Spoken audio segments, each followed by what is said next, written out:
Donc, il y a eu des anciens étudiants, des gens, au bout d'un moment, qui n'avaient plus de bourse. Déjà, la bourse n'était pas assez importante. Nous étions en francs.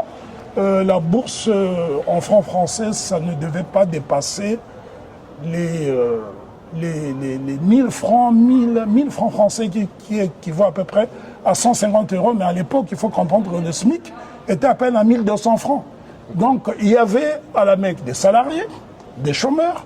Et à un moment donné, ironiquement, les gens vont appeler la Mecque la MAC.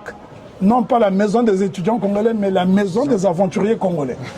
Pourquoi? Parce que, effectivement, beaucoup de jeunes qui venaient ici ont intégré ce mouvement de la SAP, qui était souvent assimilé à de la débauche. Mais en vérité, être coquin, je ne vois pas quel mal y a-t-il. Il y avait certainement des gens qui se comportaient mal, mais rien de bien grave. Okay. En tout cas, je ne me rappelle pas qu'il y ait eu de scandale particulier. Mais si on doit retenir une chose de la Mecque, selon toi?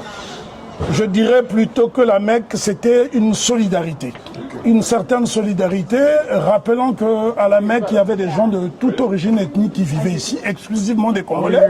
Et ce qui est curieux, c'est que les 4 Congolais, à ma connaissance, à l'époque où j'ai fréquenté la Mecque, qui étaient en couple, étaient tous avec des femmes non congolaises. Parce qu'à l'époque, il faut dire aussi qu'il n'y avait pas beaucoup de Congolais. La communauté congolaise n'était pas très grande. On ne dépassait pas les 10 000 Congolais en France, dans toute la France. Donc, c'était un noyau où on retrouvait des gens de toute profession. Et c'était vraiment une très bonne ambiance. Alors, la seule fausse note, c'est que, comme beaucoup d'Africains, les gens écoutaient la musique très fort. Okay. Et ça dérangeait le voisinage.